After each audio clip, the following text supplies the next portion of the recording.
Terima kasih Anda terus di Mata Najwa episode Mendadak Capres. Saya masih bersama dengan Rhoma Irama. Bang Rhoma, saya ingin menggali lebih jauh soal apa sikap dan pemikiran Anda pada isu-isu penting. Seberapa intens Anda mengikuti isu-isu publik yang memang penting? Saya rasa tadi perlu diklarifikasi ya bahwa bukan berarti demokrasi kita ini belum gradual gitu ya. Jadi keresahan itu ditimbulkan karena adanya hal-hal yang tidak proporsional secara politik dan secara ekonomi. Dan ini yang menjadi keresahan anak bangsa dan umat Islam pada khususnya. Bukan berarti Ini Anda menanggapi yang tadi sebelum kita break. Soal yang tadi Anda katakan bahwa ada etnis tertentu yang menguasai dan sebagainya. Baik. Seberapa intens Anda mengikuti isu-isu penting, isu-isu publik? Ya, tidak terlalu intens, tapi ya cukup mengikuti. Kalau misalnya kita bicara soal hal-hal mendasar sebagai, kalau Abang kan sudah mengatakan akan siap menjadi calon presiden, hal-hal mendasar yang selalu menimbulkan pro dan kontra, katakanlah subsidi BBM. Sikap Anda soal itu seperti apa? Ya sejauh itu dilakukan secara transparan dan memang itu the only solution ya, untuk mengatasi berbagai macam masalah ekonomi, karena kita tidak bisa lepas daripada perkembangan minyak dunia, kan pasti ada keterkaitan sebagai satu konsekuensi dari globalisasi. Jadi menurut Anda sebaiknya memang dikurangi secara bertahap atau seperti secara apa? spesifik saya bukan ahli dalam bidang minyak ya, tetapi saya tidak bertanya yang spesifik sih, tapi lebih ke apakah memang mendukung policy itu dengan konsekuensi kemudian anggaran yang membengkak atau memilih alternatif lain, hanya umum saja. Juga saya tidak dalam kapasitas untuk menjawab itu, saya bukan ahli perminyakan, tapi bahwa seorang presiden bukan berarti harus menjadi Superman mengerti segala hal. Itu bukan, makanya saya tidak meminta Anda untuk menjelaskan dalam bentuk angka-angka, hanya sikap yang umum saja, yang global saja. Karena ini akan menjadi salah satu isu yang selalu akan dibahas dalam tiap pemerintahan. Sejauh orientasinya adalah untuk meringankan beban rakyat, orientasinya untuk memuarkan rakyat, apapun bisa dilakukan dengan catatan sejauh orientasi itu gitu loh. Apapun bisa dilakukan, karena konsekuensinya kan kemudian anggaran APBN yang besar. Salah satu kemudian juga nanti tugas seorang presiden adalah bagaimana mengelola keuangan negara secara sehat. Kalau pandangan Bang Rhoma soal APBN yang sehat itu yang seperti apa? Saya rasa acuan kita kan semuanya undang-undang dasar ya. Bahwa dalam undang-undang dasar yang paling kita kenal, bab 47 ayat pasal 33 ayat 3 itu menjelaskan bahwa bumi dan air dan kekayaan alam yang terkandung di dalamnya dikuasai oleh negara dan digunakan sebesar untuk kemakmuran rakyat. Nah ini katakanlah sumber pemikirannya. Kemudian implementasi aplikasinya oleh setiap pemerintahan itu memang berbeda gitu ya. Dalam konteks APBN mengelola keuangan, apakah memang kalau kita lihat porsi sekarang kan 80% itu lebih banyak ke belanja rutin, subsidi, gaji pegawai, belanja operasional, sementara belanja modal hanya 10%. Apakah itu yang ideal? Saya belum berbicara soal itu ya. Bahwa Anda tidak melihat hal-hal ini sesungguhnya memang hal-hal yang minimal isu-isu publik yang diketahui kalau kemudian kita memang berniat membenahi negeri ini? Begini, kita baru dalam taraf katakanlah wacapres ya, belum capres. Wacana calon presiden baru sampai wacana.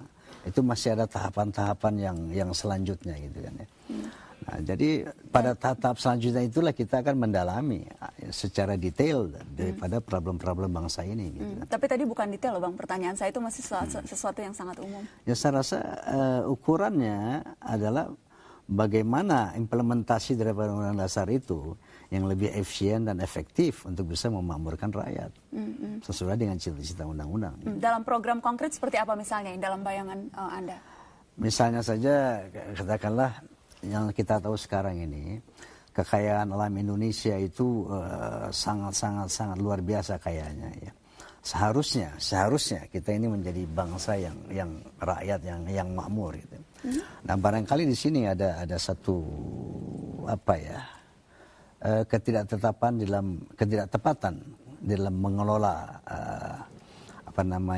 natural resources seperti kekayaan alam itu sendiri. Yang lagi ramai misalnya, tadi kan Abang banyak bicara soal kekayaan alam. BP Migas kemarin, kemudian keputusan Mahkamah Konstitusi, itu keputusan yang tepat apa tidak, Bang, menurut Abang?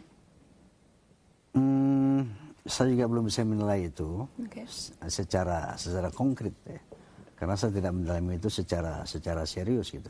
Tapi yang pasti bahwa barangkali proporsi antara asing dan kita itu harus betul-betul dalam kondisi yang balance, yang win-win. Tidak seperti sekarang yang saya dengar itu kita cuma dapat sekian persen, 10% dari pengelolaan kekayaan alam kita gitu kan. Ini sangat tidak proporsional gitu. Tapi jadi memang Anda mengakui bahwa Anda belum detail dan belum masuk ke hal-hal seperti tadi ya? Hal-hal yang sangat umum sekalipun. Saya rasa seperti itu. Dan tidak merasa itu penting diketahui? Maka saya katakan ini baru dalam wacana ya, dalam wacana. Wacana tapi sudah siap dan merasa akan mau digadang-gadang, berarti memang sudah yakin akan bisa? Saya rasa presiden itu punya think tank. Kita punya kabinet, kita punya yang namanya brain trust untuk bisa memecahkan berbagai masalah. Ya.